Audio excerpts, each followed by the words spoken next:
Good afternoon and welcome to the 6th flight test of Starship. It is currently 3:25 p.m. Central Time at Starbase, Texas, and it has been just 40 days since our last launch of the world's biggest rocket. We're targeting our first afternoon Starship liftoff just 34 minutes from now, and that will occur at 4 p.m. Central Time. Now, this timing will bring us daylight views of the ship splashing down on the other side of the world. I'm Kate Tice, Senior Quality Systems Engineering Manager here at SpaceX. And I'm Jessie Anderson, a Senior Structures Engineering Manager, and we are joining you live from SpaceX Hawthorne. On Flight 5, we promised you maximum excitement, and Starship delivered in what had to be one of the most memorable moments in my time here at SpaceX. Same. Like so many of you, we were in utter shock as we watched that historic booster catch unfold, and we're back today to try and do it all over again. As Kate mentioned, it's been just over a month since Flight 5, making this our quickest turnaround yet between Starship flight tests. Our ultimate goal is to get that turnaround time down to hours. Following Flight 5, the SpaceX team went to work, immediately implementing lessons learned into the vehicle and tower's hardware and software systems for Flight 6. This is what rapid iteration looks like. We gather real data from these test flights and turn around and fly again as soon as possible. This is the process that is bringing us the rapidly reusable Starship that will soon be taking us to the Moon and Mars. Flight 5 proved that we can safely bring the booster back to the launch tower, which is a key factor in driving rapid reusability, and land ship with a high-precision splashdown in the Indian Ocean. We'll be taking you through today's test objectives in just a moment, but first, let's check in with Dan, who is on the ground just a few miles from the pad at Starbase with the best views. How's it going, Dan? Hey, Jesse, it's going fantastic. I got a couple hundred of my best friends out here ready to watch this launch and hopefully another catch today. But welcome everybody back to Starbase for another Starship launch. I'm Dan Hewitt. Got Launch Control Center right behind me, tower just about 6 miles over that shoulder. It has been a pretty quiet countdown. Not a lot of chatter on the loops right now as we are into prop load, and we are counting down to the very top of our window at 4 p.m. Central Time, so just about 32 minutes from now. Right now, the range is projected to be clear by then. We've got our assets out there making sure land, air, sea, everything around the launch pad and then our flight path are clear before we give the final go to liftoff today. We got through the weather poll. Everything was looking great. A little breezy today, but well within our constraints for both launch and catch criteria. And as you can tell, we're loading propellant onboard the vehicle. You can see those white frost lines starting to tick up as we're putting the cryogenic, the liquid methane, and liquid oxygen out to both of those vehicles. The ship prop load started at about T-minus 49 minutes, and then the booster followed just a couple minutes after at about T-minus 41. We're almost halfway full on ship, just about a third on booster. Those are both going to continue until we're about 3 minutes, 20 seconds before liftoff on ship. And then the booster is going to close out at about 2 minutes and 50 seconds. So we pretty much we're loading up right to that last possible minute, keeping it as dense and cold as possible, and then getting off the launch pad. The countdown startup sequence, everything will look very familiar if you watched Flight 5, assuming you did. But you're going to see the engines start to ignite at about 3 seconds before liftoff. They're going to start up in 3 different groups. First, those center 13, then 15 of that outer ring, and then those final 5, bringing all 33 Raptors online. After that, we'll see about a second later, and then it'll lift off, so a couple seconds from first light until motion. As usual, we can hold at T-minus 40 seconds if we have any last-minute issues to clear, anything with the range, anything that triggers on the vehicle. And if we pass T-minus 10 seconds, the deflector fires, and then we scrub, then we're done for the day for at least 24 hours. But weather is fantastic, light breeze, no clouds in the sky. Not tracking any hardware constraints to launch today. If we're not able to get off the pad, though, we've got opportunities throughout the week. Could be 24 to 48 hours later. But everything looking great. I'm excited to be able to see another one of these get off the pad. Check back in with everybody in just a couple of minutes. Back over to Jesse and Kate. Awesome. Thanks, Dan. Now, you could see those 2 towers in the back there in the distance at Starbase. Starbase is really coming along just as rapidly as Starship itself. That second launch tower will be coming online next year, and it will allow us to increase our flight cadence and test even more frequently. And just a few kilometers away from the 2 towers, our cutting-edge 1 million square foot star factory is nearing completion with the goal of producing hundreds of ships a year. Yeah, that might sound crazy, and that's because it is. If you can imagine a future where we are flying and catching a fleet of boosters, which is the lower portion of the vehicle, that fleet is actually pretty small compared to the potentially hundreds of ships, the uppermost portion of Starship, that will be flying in that future vision. Yeah, exactly, Kate. Those ships will be staying in space for long-duration missions to go to the moon or Mars, or become tankers for refueling, or any number of other uses. But the boosters will come back and turn around to launch the next ship. So in order to hit that production cadence of hundreds per year, we're rapidly building out Star Factory, which is our Starship production facility in Texas. And views of that Star Factory there. Now, this place allows us to move system integration work earlier in the build process, which means more efficiency, higher quality, and ultimately faster production. Starbase is an incredible place to be right now. There really is nowhere else in the world like it. You know, hint, hint, nudge, nudge. Now, what you might be hinting at is the good news is we are hiring. If you love what you're seeing, check out our openings at Starbase. On the engineering side, we're looking for vehicle design engineers across structures, propulsion, and integration. And if you're a hands-on tech, we're looking for integration technicians and welders that can help us hit our goal of building a Starship every 8 hours. And to do that, we need builders. Yeah, we're definitely going to need a lot of builders to get that down to just 8 hours. Right?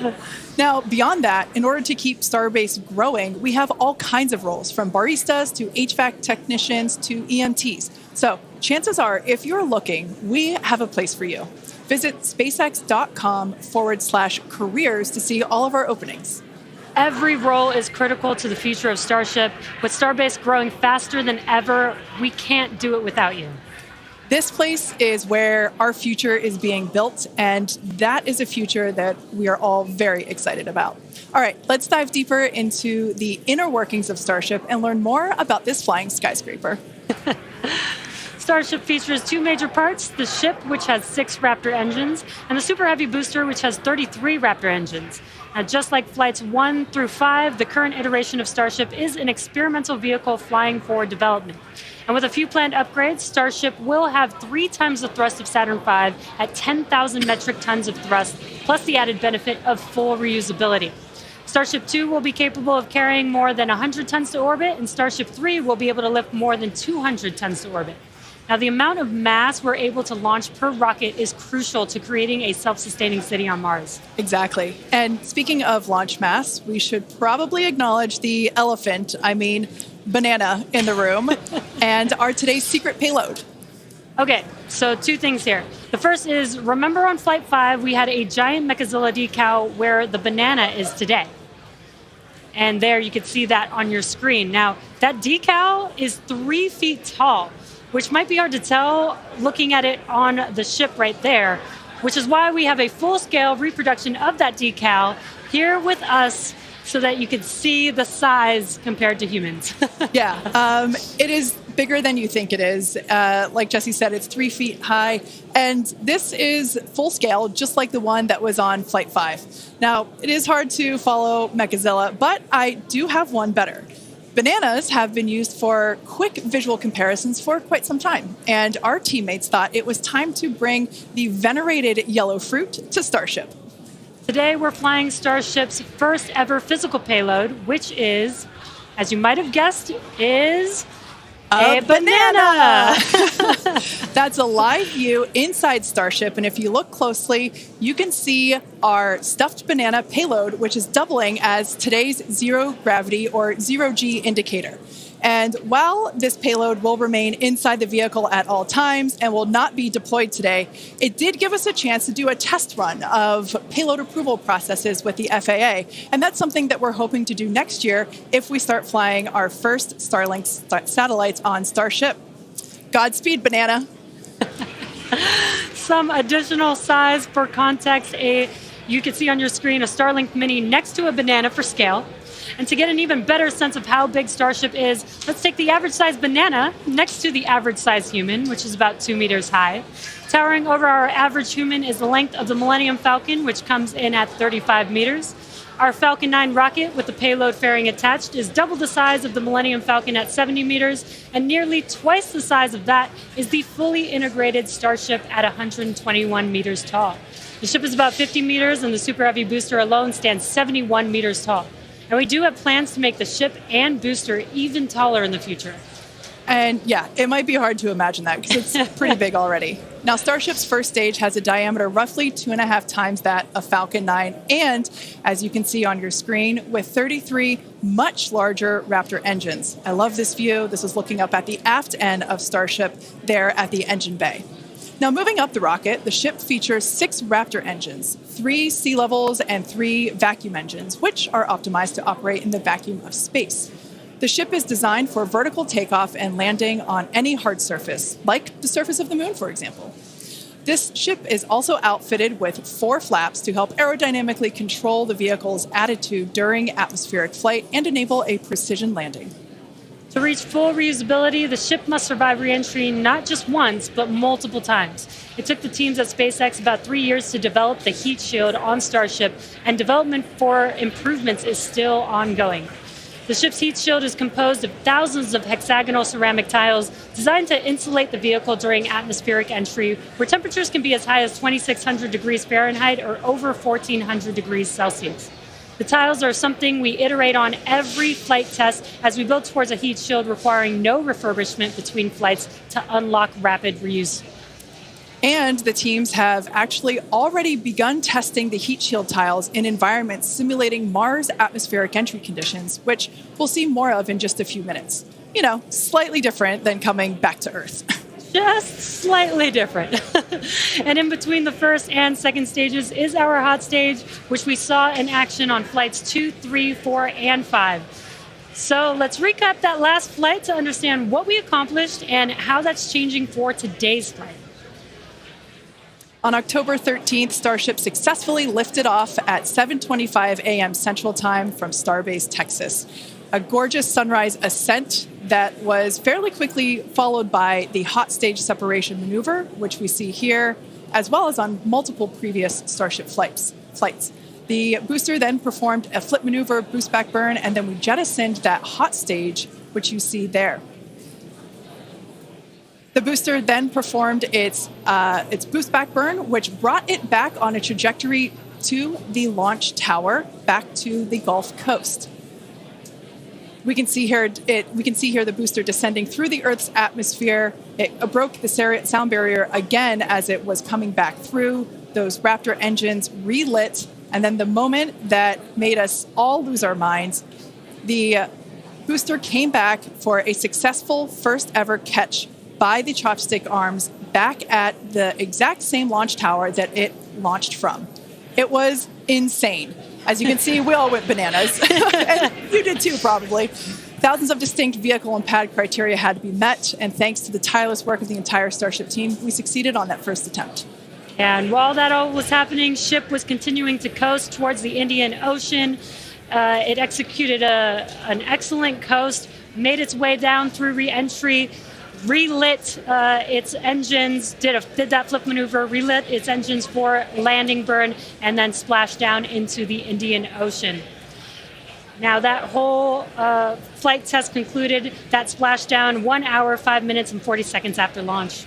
Starship's 5th flight test was one of our most ambitious yet, and as we work to demonstrate techniques fundamental to Starship and Super Heavy's fully and rapidly reusable design.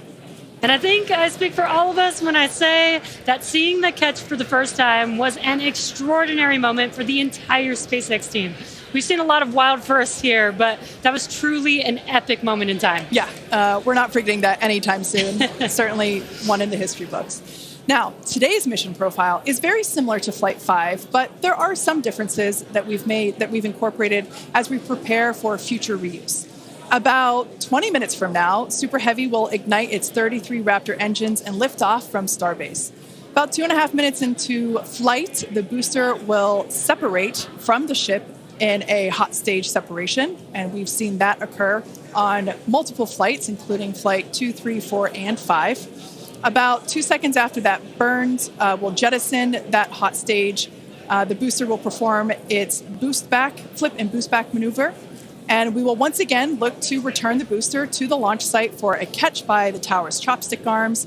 And once again, we will only attempt that if both the booster and tower are healthy after launch. We were successful last time, but we should emphasize that this process is still very new. And this is still just a test, so success is very far from guaranteed today. It's always a possibility that we'll lose the vehicle. It's a contingency that we always plan for. Yeah, exactly. Now, while the booster is doing its job, the ship's 6 engines will remain lit for a few minutes before shutting down and then going into the coast phase. The ship will coast for a total of about 40 minutes or so, reaching a peak altitude of approximately 213 kilometers. Now, one additional objective for this flight during coast is an in-space burn using one of ship's Raptor engines. Doing a burn while in space will build confidence that we can do deorbit burns, which is a key capability for upcoming orbital missions. Now, after the coast phase, the ship will attempt a controlled reentry, and if ship makes it all the way down, we'll once again perform a flip and landing burn before splashing down in the Indian Ocean. Yeah. Now, there are some notable changes to our entry plans for this flight, and they will intentionally push the ship to, and very likely beyond its limits. This includes several thermal protection upgrades and operational changes as we prepare for future ship catch and reuse. Today's flight test will also test new secondary thermal protection materials, and entire sections of the heat shield has actually been removed in certain areas. And on top of all of that, we're going to fly the ship at an aggressive angle of attack once it's moving slower than the speed of sound. Now, this means we'll be flying nose down instead of our usual belly flop orientation during final descent. This will no doubt stress the limits of the flap's ability to maintain control, but it will be a chance to get real flight data on what our limits actually are. So, to put it as bluntly as possible, do not be surprised if this is not a smooth flight to Splashdown today. We are intentionally looking for how far we can push and discover the vehicle's true limits as we plan for future ship return and catch. And even though ship recovery is not expected today, the telemetry and data we receive all the way to the end is what we're looking for and what will help us get to a rapidly reusable Starship of the future. Now, just like Flight 5, one of our objectives for Flight 6 is attempting to return the booster to the launch site to be caught by the tower. The booster for this flight has upgrades to add redundancy across its propulsion system, increase the structural, as well as increasing the structural strength in a few spots. We've also implemented a few changes across both ship and tower to try and speed up the post-catch timeline. Returning vehicles to the launch site leverages the same hardware that we use for stacking ahead of flight, making our infrastructure multi-purpose. And in order for us to achieve that rapid reusability that we keep talking about, we need a quick turnaround. And you can't get much faster than returning the launch vehicle right back there to where it needs to launch from again. Exactly. In this video, you can see our original render of booster catch alongside the actual footage of catch from Flight 5. This video is just mind-blowing to see the predicted versus reality. And just like the last flight for today's booster catch, there are thousands of criteria that need to be met in order to proceed with catch. Automated checks have to indicate we have a healthy booster and a healthy tower, and the flight director must issue a manual command which is informed by manual checks from the flight control team. If this command is not sent prior to the completion of the boost back burn, or if automated health checks show unacceptable conditions with Super Heavy or the tower, the booster will default to a trajectory that takes it to a landing burn and soft splashdown in the Gulf of Mexico. I remember when we first heard the call out that tower was go for catch on Flight 5, and wow, I still get goosebumps when I think about that moment. Now, for today's test, just like Flight 5, we're only going to catch if everything on the booster and the tower checks out after launch.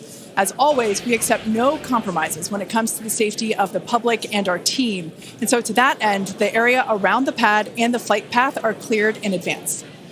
A lot of things have to go right in order to line up the booster catch. So if all criteria is met, we will attempt to catch, but there is a chance that we may not. Either way, we'll be getting tons of in-flight data, which is extremely valuable. Exactly. That first catch was pretty epic, though. So, like you, we'll be keeping our hopes high to see another one this afternoon. Now, Dan, you got to see it in person last time. Are you mentally prepared for a possible round two? I mean, probably not. That was pretty hands down the coolest thing I've ever seen. And the fact that we're going to do that every time now breaks my brain a little bit, but it was absolutely incredible. One of the unique aspects with Super Heavy coming back is it does generate a sonic boom. This is something commonly associated with reusable spacecraft. It's coming in faster than the speed of sound and then slowing down. It creates that pressure wave that builds up, and then when it reaches you on the ground, that rapid change in pressure is that quick thunderclap sound that you hear. Now, generally, the only effect is that thunderclap sound, but if you're not expecting it, it's definitely going to get your attention, and we were able to hear it last time. The impact of, or how loud it is, changes pretty dramatically. And in this video, you can see as we were descending, and there was kind of that quick triple pop that you heard. Now, that was picked up from closer to the pad. Most people at our distance and further away, you're only going to hear one or two as they're happening kind of so on top of each other that it might just sound like one big bang.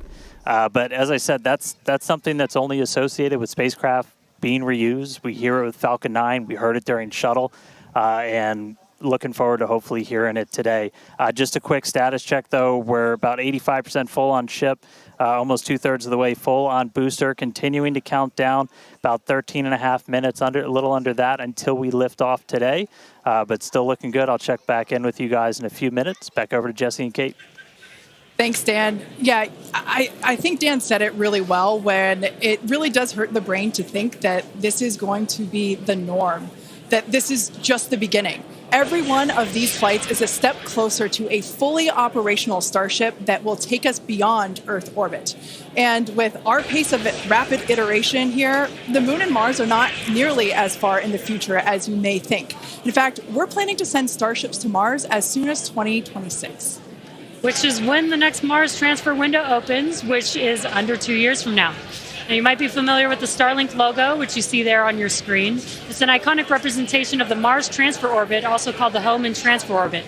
This transfer window, or the time between the time when Earth and Mars are closest to each other, opens every 26 months and is only open for about 2 to 3 months at a time for a vehicle with Starship's power. Lining up a launch to Mars is similar to how we launch to the International Space Station, where we time the launches to match the station's orbit. If we didn't do this, we would need more propellant and more time to get there. So the first opportunity we have to fly Starships to Mars, we plan to go for it. These first flight tests to Mars will be uncrewed and will test the reliability of landing in tech.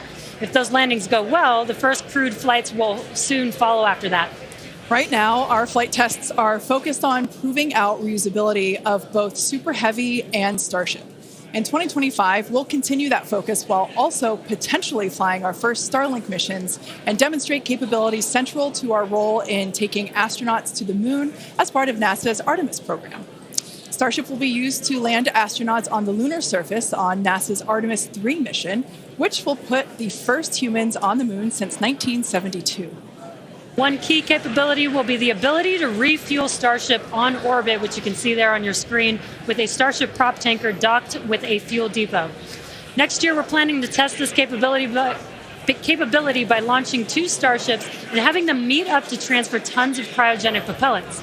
Now, when the time comes to land on the moon, Starship will link up with NASA's Orion spacecraft in lunar orbit, where astronauts will transfer over for their descent. Now, once on the lunar surface, they'll ride the elevator down in their Axiom EMU spacesuits from Axiom Space and leave the first footprints on the moon in more than half a century, kickstarting humanity's mission to establish a sustainable presence there. And coming soon to a moon base alpha near you, Starship Enterprise Edition.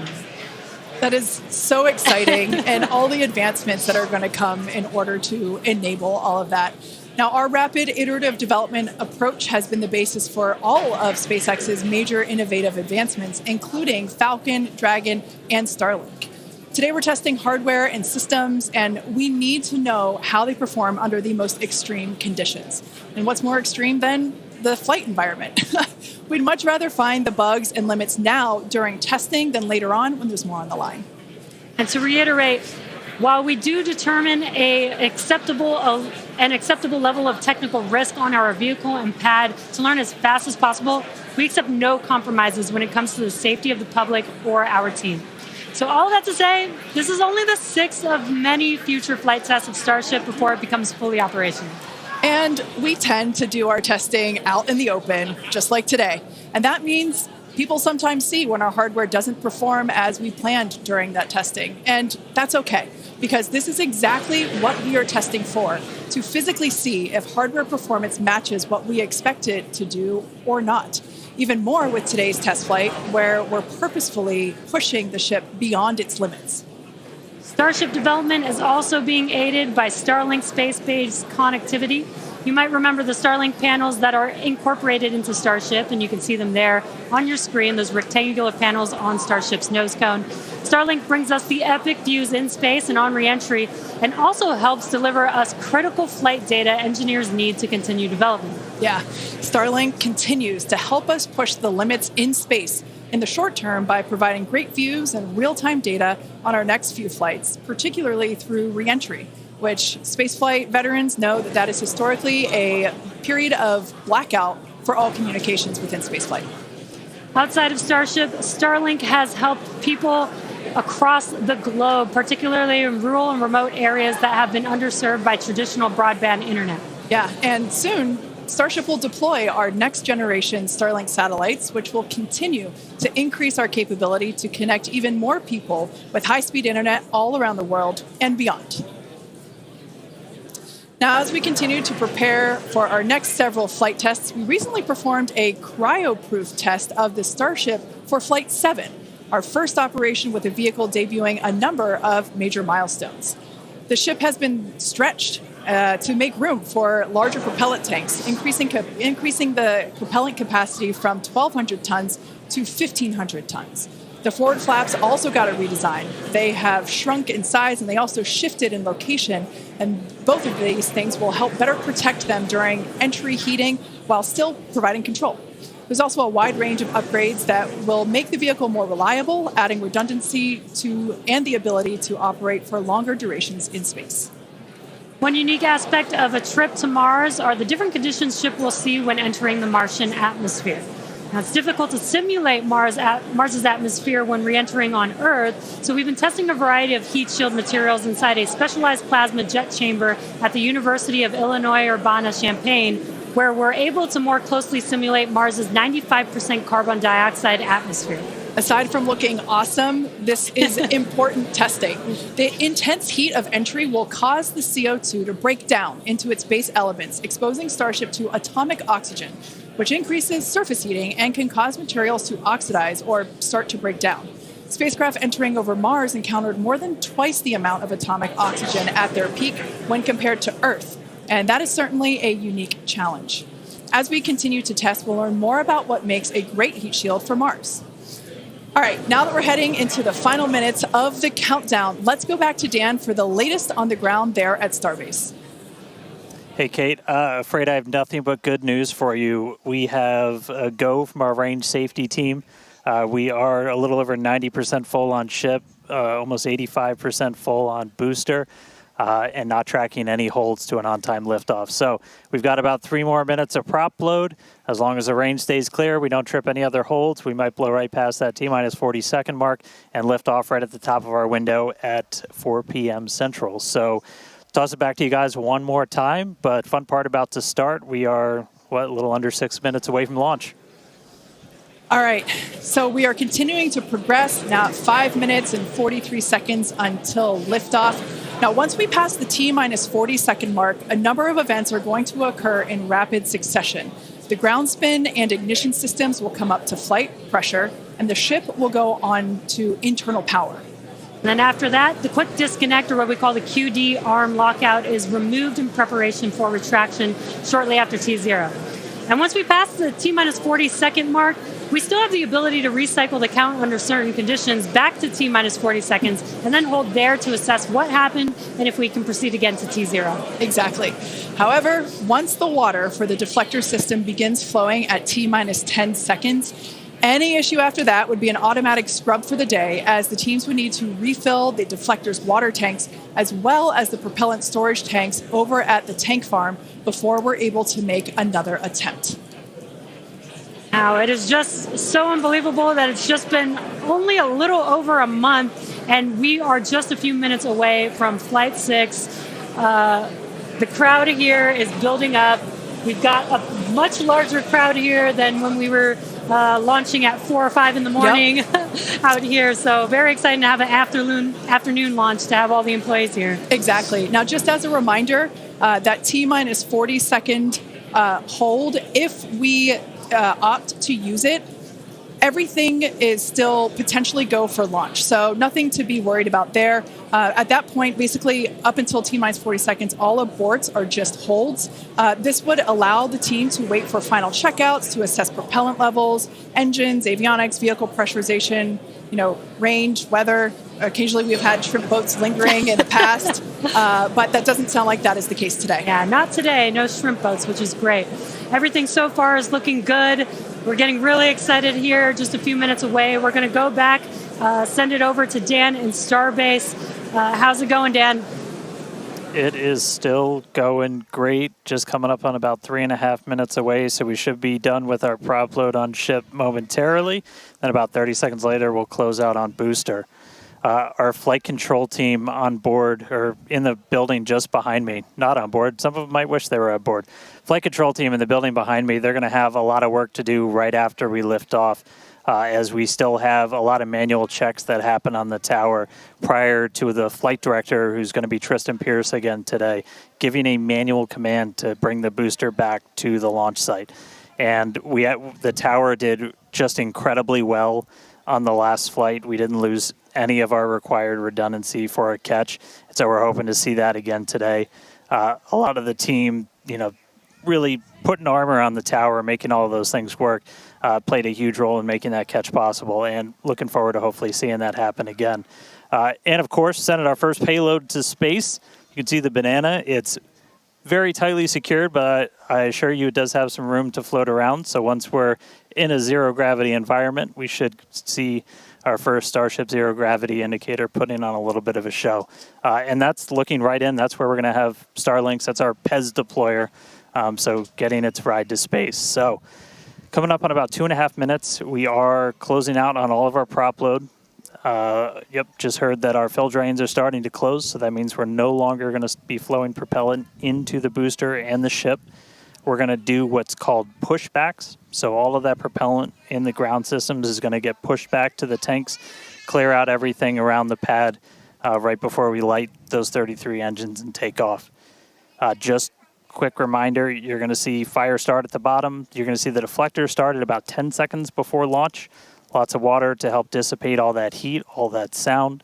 And then the engine starting up in 3 different groups. And then about a second after T0, we should see liftoff.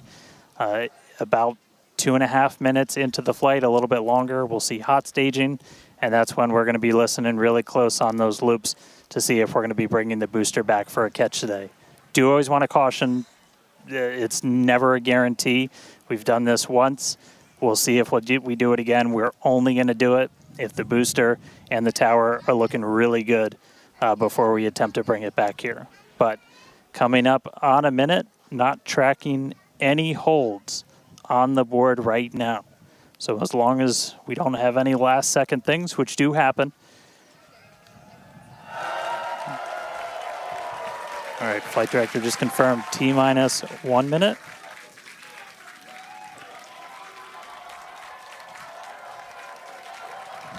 Key moment to look at in 10 seconds, that T-minus 40.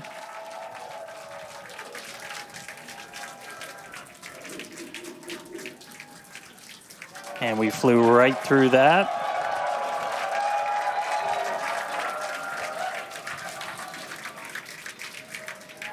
Flight directors go for launch.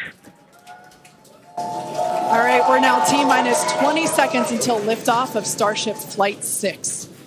This will mark our second attempt to catch the Super Heavy booster at the launch tower, as well as 10, 9, 8, 7, 6, 5, 4, 3, 2, 1.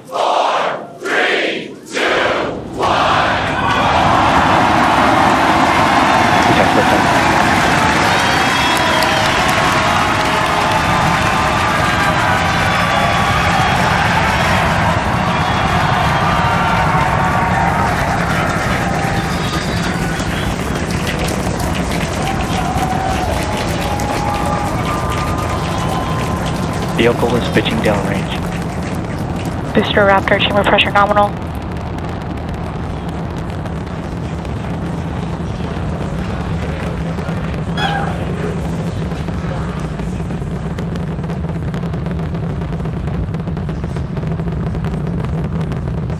Booster and ship, avionics, power, and telemetry nominal.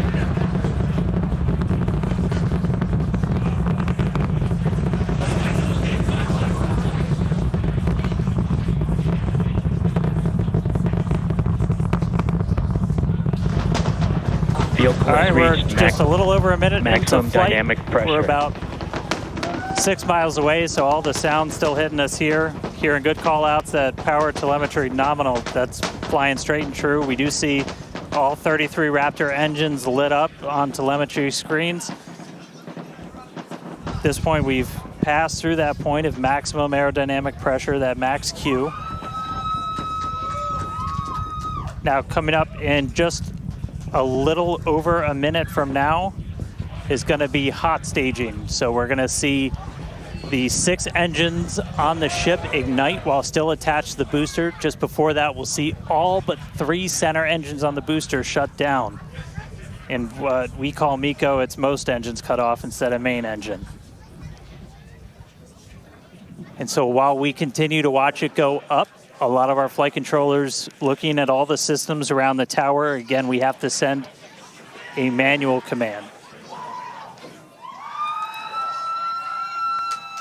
Just about 30 seconds away from hot staging.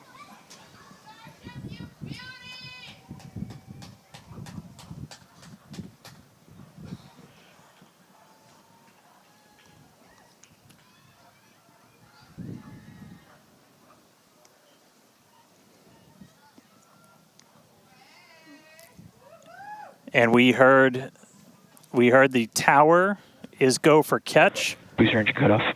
The return flag is set for true. Ship engine start up. Stage separation. All right, hot staging confirmed. Booster 6 out of 6 boost lit on the ship. Booster boost back going. We heard that we are go for catch.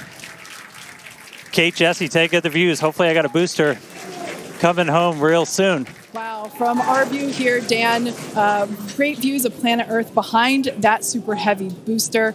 Right now it is performing the Ship boost chamber back pressure burn. nominal.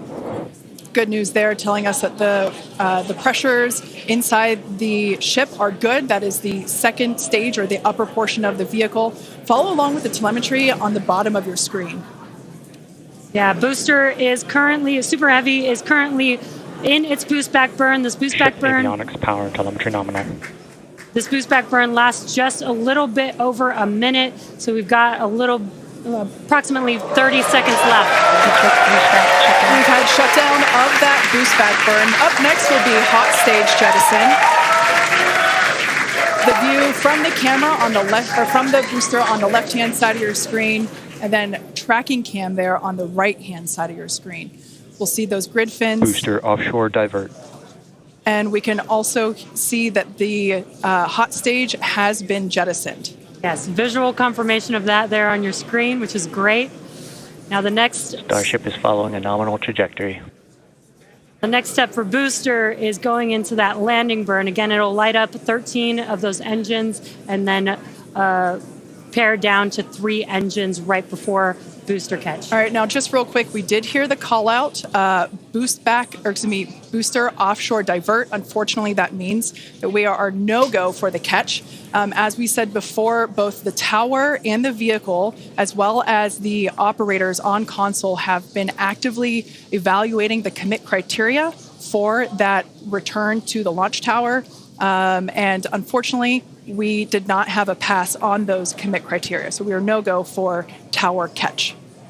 And we did mention that we're constantly evaluating the criteria for catch. There's a lot of things that need to go well in order to line that up. Unfortunately, today we will forego booster catch today. But what you're seeing on your screen is ship currently making its way towards the Indian Ocean, still looking good so far.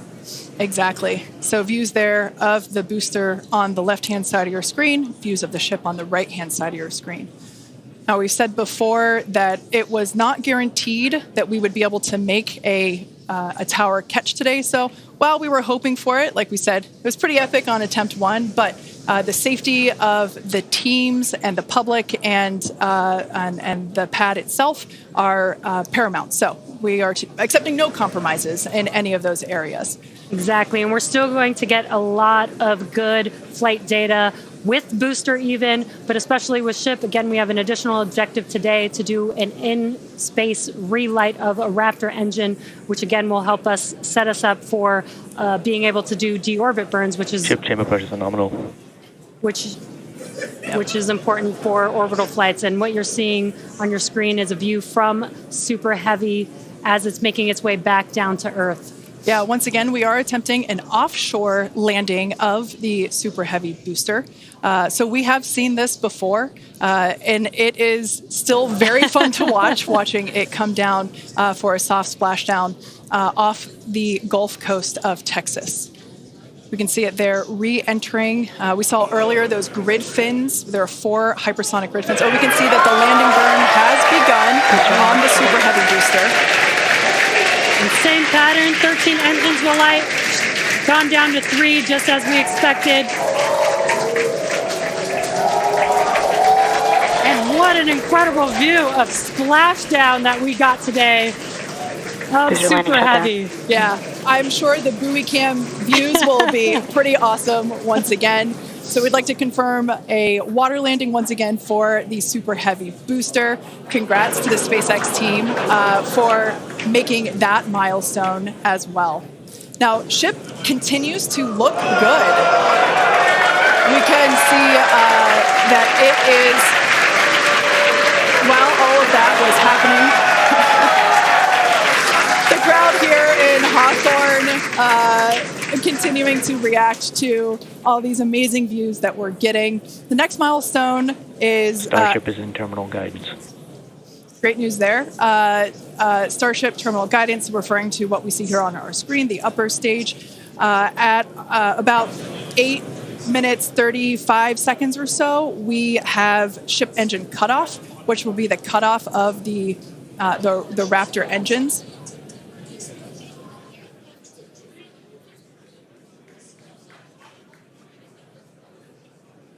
We can see on our screen ship giving us some incredible views brought to us by Starlink. This view is also very interesting because we can see basically the receding tile line that we referred to earlier, where we mentioned we have removed a number of heat shield tiles in order to test out and push the envelope on the ship and demonstrate what its capabilities are. Ship engine cutoff. And there we just heard call out for SECO, ship engine cutoff. Great news there. Everything continuing to look awesome for ship. Full view looking aft on ship here. Ship FTS is saved. Nominal orbit insertion. There's that call out we were waiting for. Confirmation of good orbital insertion for ship today. It has been a very exciting afternoon so far. We'd like to send it back over to Dan, who can give us that live view experience. Dan, once again, are you okay after witnessing another Starship launch? Yeah, totally fine. You guys have to be jealous. This is the only way to do this. This is fantastic. No, it was really cool to see a lift off, 33 out of 33. Didn't go for the booster catch today. Initially, we were good, and then we tripped a commit criteria and did the offshore divert. So we went and did that water landing, as everybody saw. We'll dig into it a little bit more, but again, we've done it once, we've now done it twice. We're going to keep trying to do it, as this is just a core capability of Starship and what's going to make it so incredible. There's a lot left. We're just about almost 10 minutes into this flight, so about 50 plus minutes still to go. Ship nominal orbit, so it's on its way around the planet. It's going to attempt to do an in-space burn. We're going to light one of those Raptor engines, the sea level ones in the middle, just to help demonstrate that we can relight in that microgravity environment. Really critical for deorbit burns as we start to do some orbital missions in the not too distant future. And then following that, we'll see a ship entry maybe a splashdown. As you guys said, we're really going to be pushing ship on this one.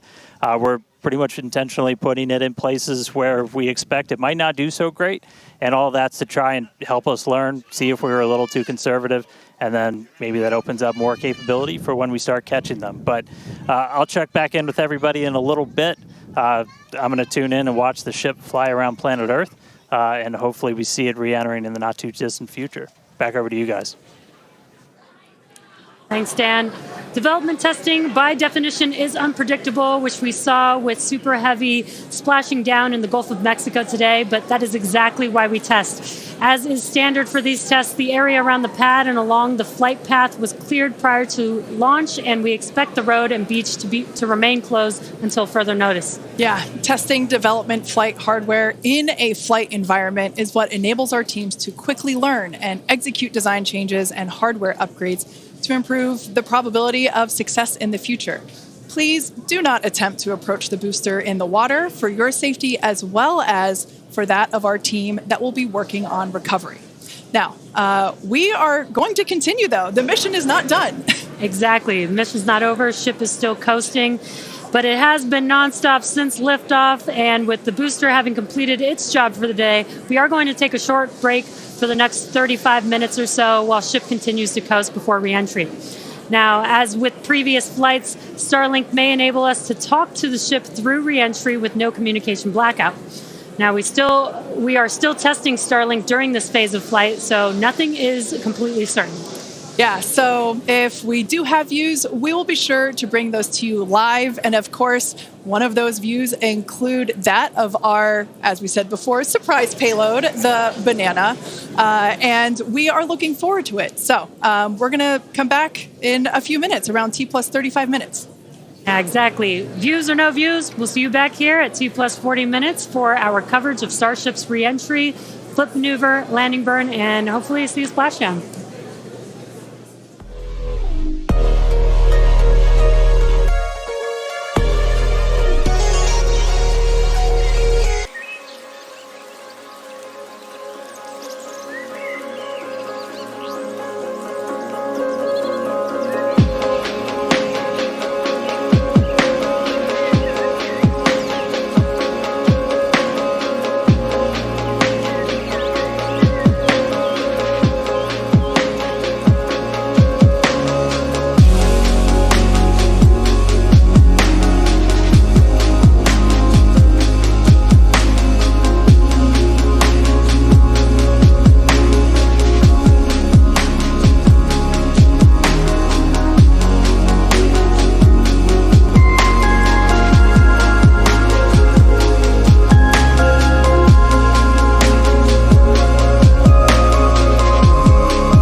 very aft end of the ship, and essentially reigniting it while we're in that microgravity environment in Earth orbit.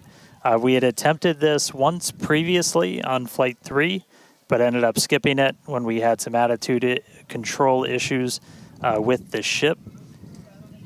And we are on the dark side of the planet right now, so views are going to be a little bit dark, but hopefully we see some engine light come on as we do this relight test. This is a pretty critical capability for doing deorbit burns. This is not a deorbit burn. Want to stress that we're on a trajectory where if we didn't fire off the engine at all, we are definitely coming home. Ooh, seeing some thunderstorms down on the ground. That's pretty cool. But this is not a deorbit burn. If we didn't fire this engine, we're on a intentional suborbital trajectory. So no matter what, we're coming in over the Indian Ocean. Firing off the engine does change your exact splashdown point a little bit, but we've got this keep out zone across the entire Indian Ocean that we made sure was clear ahead of flight, and we continue to monitor during. But we're going to aim for that and hopefully see this relight test coming on in about a minute. It's just going to be one of these engines, and it uses what's called the header tank, so these small spherical tanks in the very top of Starship up in the nose cone. They don't require nearly as much gas to pressurize as your main tank, so they're really useful for any in-orbit maneuvers, and then for landing burns. So if we make it to a landing burn today, we'll be using them for that as well. So we should be coming up in just about the next minute. It should be under a minute now away from that expected ship burn. And again, we've relit Raptors pretty frequently. We just did it with the landing burn and that boost back burn on the booster, and we've done it on ship landing burns. We just haven't done it in this microgravity environment where your propellant management and a lot of other things are different as you're not weighed down by the force of Earth's gravity.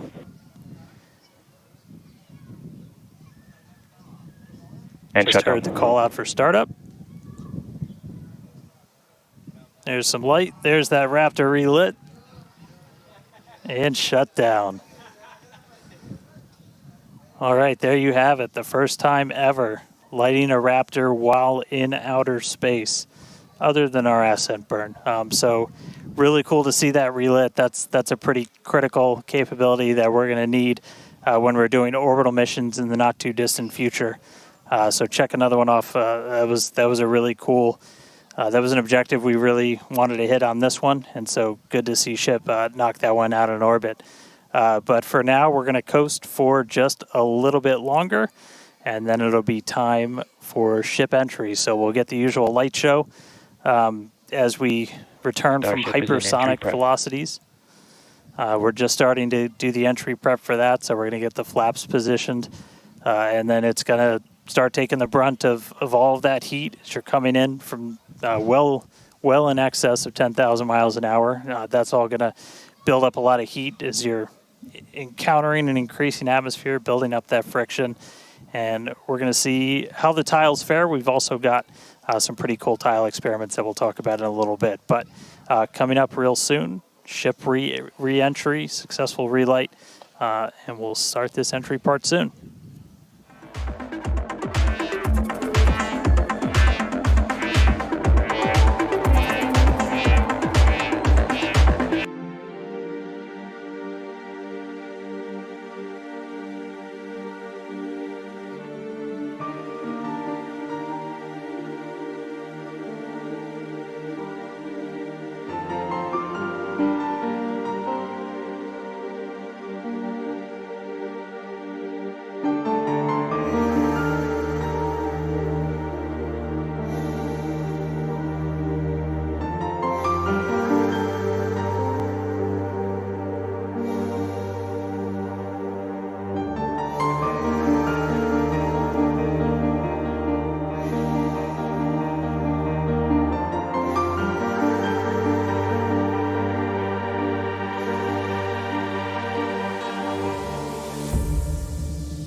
Welcome back to Starship's 6th test flight.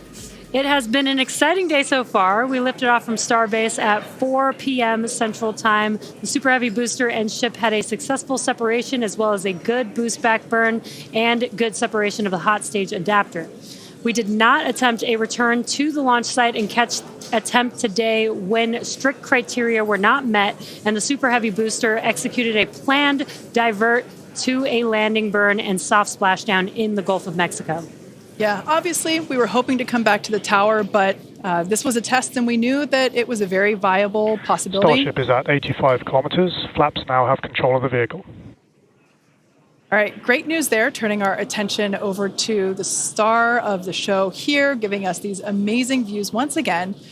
We heard the call out there telling us that the Starship vehicle is now 83 kilometers above, coming up around T plus, now actually, the ship, as you can see, is beginning to re-enter the Earth's atmosphere. As a reminder, one of the main goals of today's flight test is for the ship to make it through the extreme heat of re-entry and to do so in a controlled manner.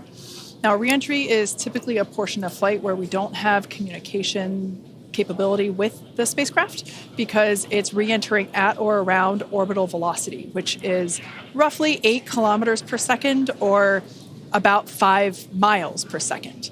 Now, at those speeds, pretty fast. The spacecraft is moving through the atmosphere rather quickly, and that results in friction, as we can see that starting to happen on our screen, and this creates a plasma field around the vehicle. That blanket of plasma distorts communication frequencies, so it's not uncommon to experience brief blackouts in communication.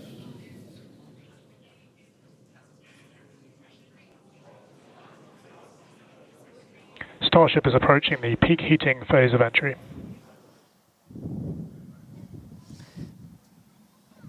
And we just heard we're getting into the peak heating phase. We're getting these views courtesy of Starlink. We've got 4 different terminals on the ship itself. It's what's really allowed us to get real-time data during what's otherwise been just a mystery box, essentially, for spacecraft design, where when you're re-entering through the atmosphere, at least getting anything in real time hasn't ever been possible before. But we're able to not just get these views, but real-time telemetry from the ship as it's coming through. Do really want to stress that we are really pushing the ship today. The heat shield is not in the same configuration as it was last flight, where we had a team of ship techs do just an otherworldly task, replacing the entire heat shield, thousands of tiles, installing a backup ablative, and that pretty much set us up to do a pinpoint landing on Flight 5. We did not do that with this one. We have some backup in those really sensitive areas around the flap, but this is an older generation heat shield. And knowing we weren't going to do that, we even went and removed some extra tiles. There are some missing tiles on the nose cone where we're testing some backups. There are some steel-covered tiles in a couple of different spots. And there's also a whole lot more steel of the ship showing. As you guys talked about, we gave it a little bit of a haircut, a couple hundred tiles trimmed off the sides, and that's where we might have catch fittings in the future. But ooh, color's starting to come in. So it looks like things are going to start heating up, Kate and Jesse. Yeah, fun fact, Dan, we actually removed 2,100 heat shield tiles from Starship in order to basically present that necessary receding line, which you kind of can see there in your view. Think back to previous flights. The heat shield line came up further on the vehicle, and just like Dan said, we want to test the vehicle beyond what we think it is capable of carrying based on our simulations and calculations. So once again, to just be super plain, don't be surprised if we see some wackadoodle stuff happen here. We won't be. There are a number of things that we are testing out intentionally to see what the ship can take. Yeah, exactly. And knowing what those limits are will really help us design the vehicle of the future. Essentially, removing those tiles helps us remove a lot of weight from the vehicle, a lot of things that might potentially need refurbishment in the future. And the goal is to come up with a heat shield pattern or design that we don't have to refurbish. We can just continue to use it over and over again. And that's why we're changing some of those tiles and moving stuff around, removing a lot of those tiles, as Kate has been mentioning. Exactly. And, looking forward to the Starship capability of the future, we want to be able to catch Starship like we do with boosters. And so the next flight, we want to better understand where we can install catch hardware, not necessarily to actually do the catch, but to see how that hardware holds up in those spots. And today's flight will help inform, does the stainless steel hold up like we think it may based on experiments that we conducted on Flight 5? Now, continuing to look, amazing views. Yeah, Dan, go ahead.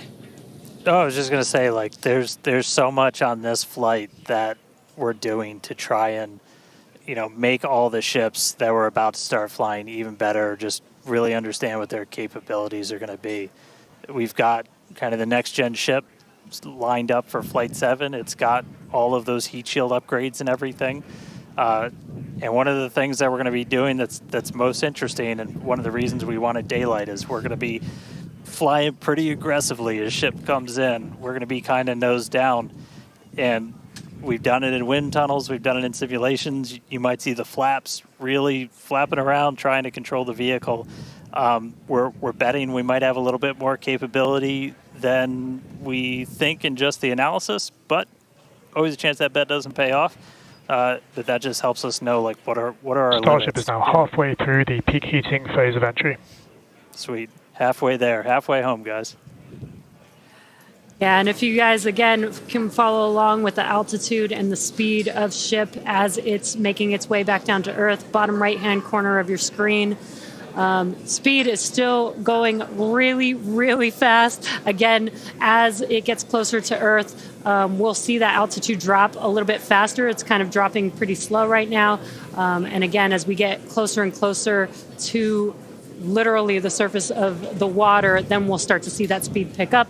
And if we can make it through this re-entry, we will attempt to do that flip maneuver once again and splash down in the ocean. Exactly. Like we've been saying, we are testing beyond the perceived limits of the vehicle.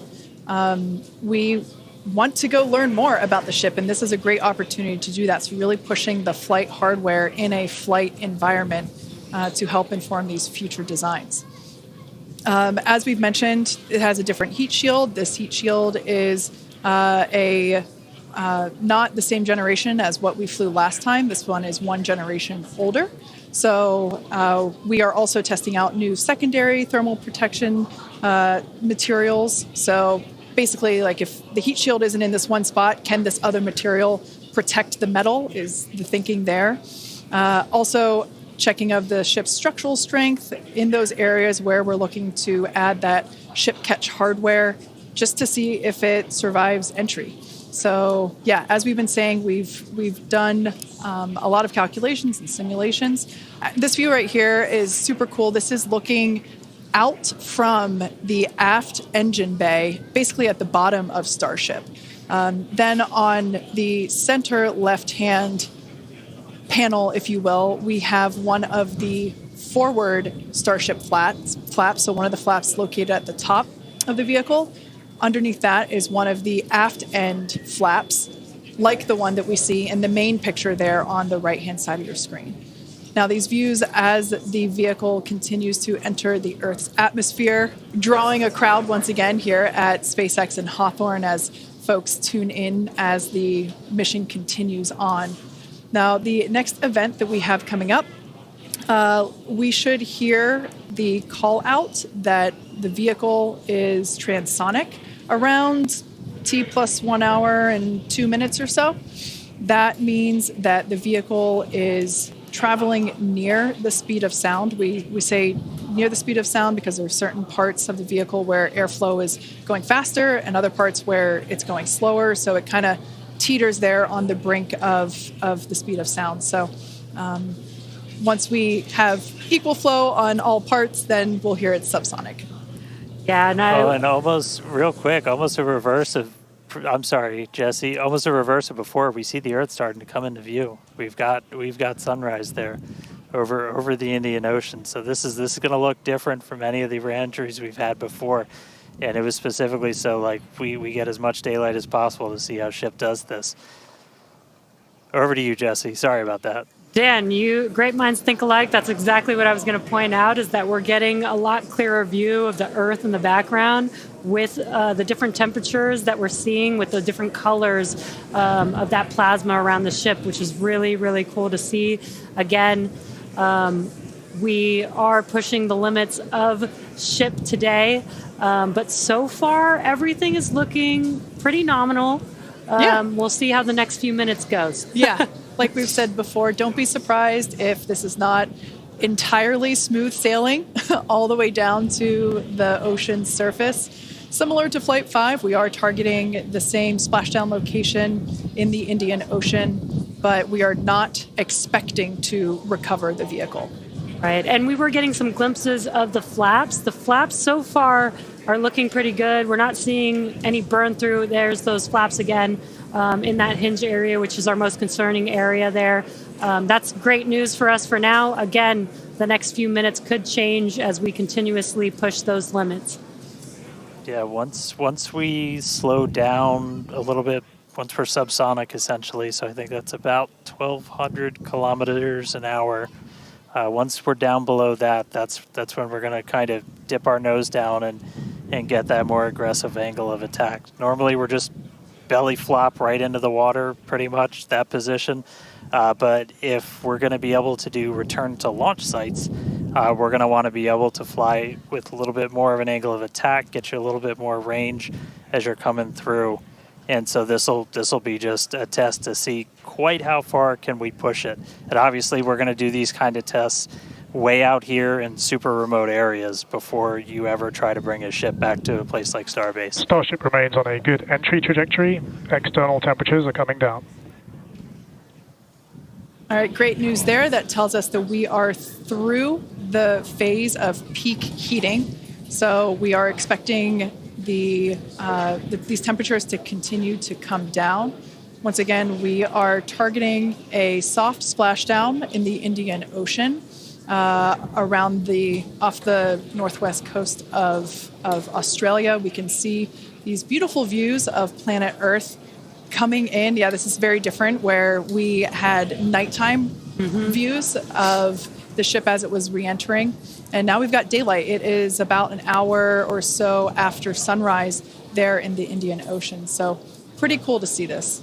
Yeah, and it might not seem like it makes a huge difference, but we do get a little bit more light on ship as well for the camera views that we have, which is very beneficial for us to visually see anything and try and correlate that to any of the sensors or data that we have on the vehicle. Exactly. That is why we shifted our launch window so that we could have that daylight in order to improve our observations of the vehicle. So not only are we getting all the raw data from all the sensors that are on board Starship, but we also have multiple cameras and assets out there that are watching the vehicle and will also be able to tell us with this visual story that is also very, very important. And as we get down a little bit lower, the Raptor engines are in their chill phase right now, so just essentially getting them primed to turn on. We're going to use those 3 center engines to do a landing flip and then a landing burn. So we'll come down kind of in that slightly pointed down belly flop and then fire off those engines to flip us around and then do that final landing burn. That should be coming up in just under 5 minutes from now. And then hopefully we start hearing some call outs on transonic and subsonic as we slow down. Again, once you hear Starship as subsonic, keep a close eye on the flaps. They're going to be working overtime essentially to maintain control of the ship as we get a little more aggressive with this.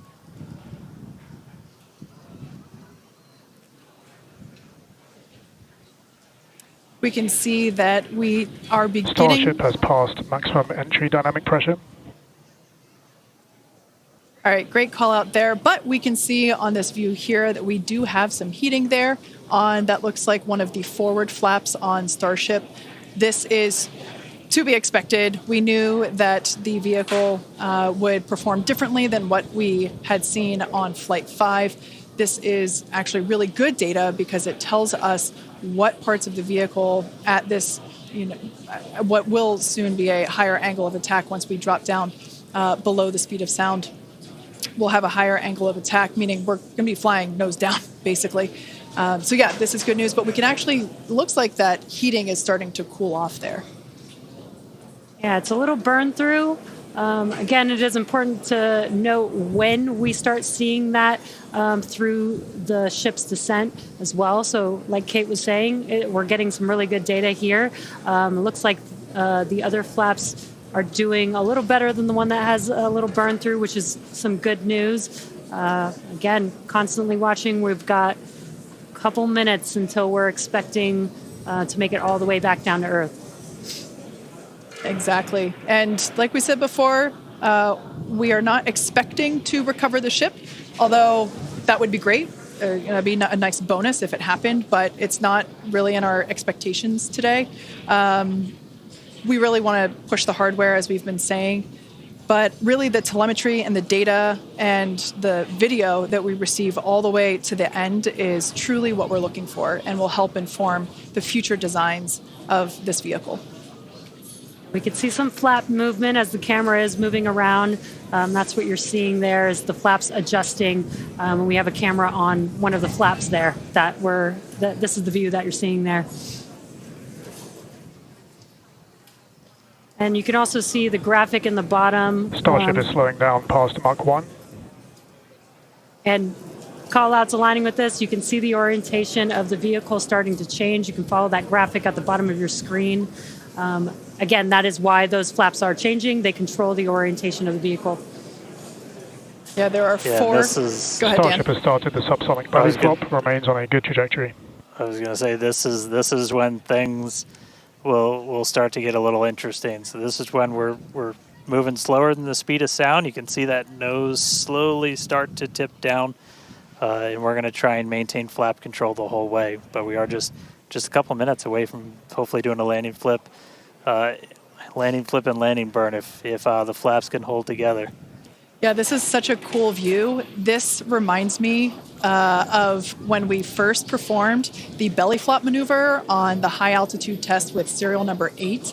We saw the ship come back through, and I always wondered what it looked like from the ship's perspective, and this perspective, I think, helps inform that. We will be, as Dan said, we will be dipping down a little further and really be flying nose first. This higher angle of attack, we're intentionally doing it to stress those aft flaps, and that will help inform the limits of flap control in order to collect data for future landing profiles.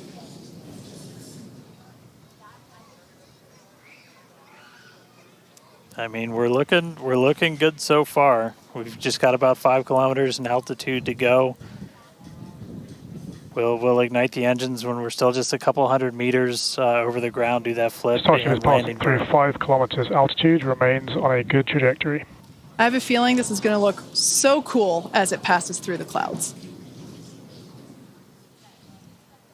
Obligatory shout out to the entire avionics team on Starship. And there's that nose down orientation.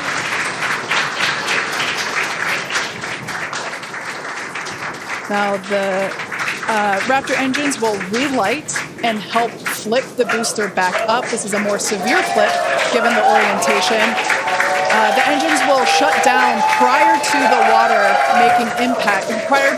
vehicle making impact with the water. Our ship is doing great so far. There's those engines relighting. What a great reorientation by Starship. Wow. All 3 down to 2 into the water. Starship is landed.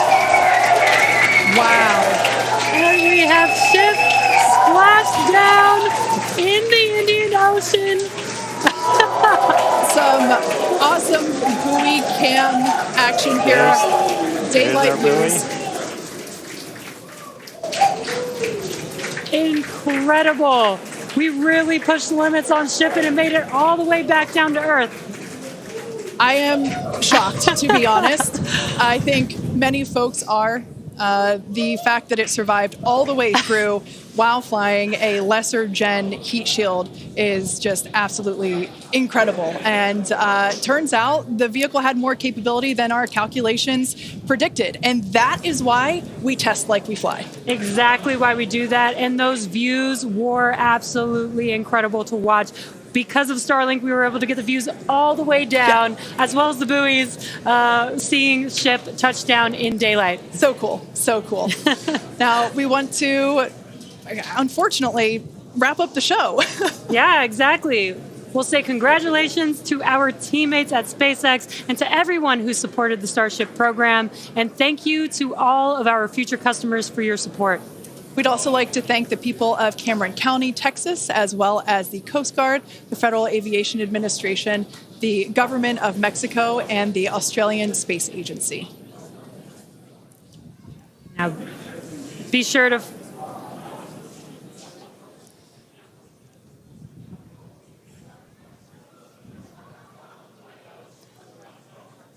Hey guys, I could take it from here. That was just incredible to see that splashdown. As you said, thanks to everybody that took such a huge part in this. Everybody here at Starbase that's worked on this program, just really pouring your lives into it.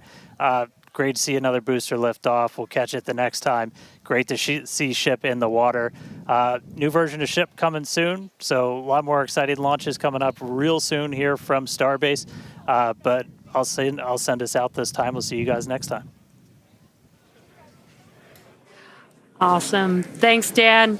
Be sure to follow SpaceX on X for updates and more exciting views that we weren't able to feature on today's broadcast. I'm sure there will be plenty of those. Now, thanks to all of you for tuning in, and we'll see you next time.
Starship.